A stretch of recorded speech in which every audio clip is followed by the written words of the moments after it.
حسین جان جان. قربونت برم، الان کیمپمبه کیمپمبه.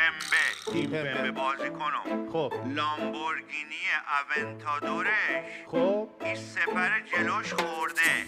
خب از حاج آقا بین کی وقت بگیر اینو بتونه با 2 تا تقه در بیاره، چون 3 میلیون دلار خورده تو سرش. آه. بعد من آقای یار احمدی رو باید بفرستم بیاد فرانسه 2 تا تقه بزنه به ماشین و برگرده. نه صافکاری آیار احمدی کجاست؟ همین نزدیکای کرجه. میفرستم کرج میزن بگیر. ماشین لامبورگینی رو بله وظیفشه بیاره خدمت آقای یار احمدی. بله. 2 تا تقه بزنه، فقط نخوره تو سر ماشین دیگه، پول رفته بابته. بیرنگ در بیاره. خود انداز توپ تو خونه همسایه دوباره. این توپ پاره میکنن، چقدر ما یورو بدم پای این توپا.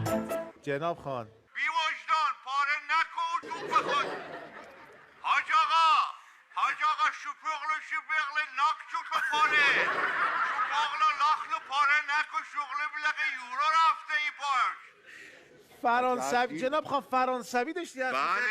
بله این خونه بغل استادیوم پارک دو پرنس. خب. این اشرف حکیمی خود درست شعور نداره، توپ شوت محکم میزنه.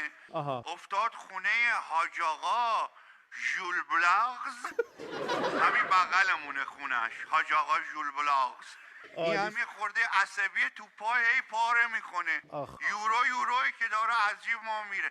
دست تو دماغت نکن. خیلی جلو مردم میدونم. میگم نکن، میگم میمون داری دست تو دماغت جناب خان دست تو دماغ کنی نمال به شلواره.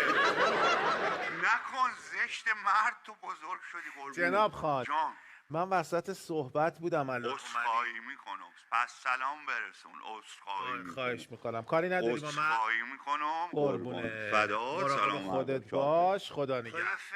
خدافظ. خدافظ. خدافظ. اگه به فرانسه علاقه‌مندی به کانال آموزشی من سر بزن. اونجا فرانسه رو از صفر بهت یاد میدم. لینکش هم برات گذاشتم.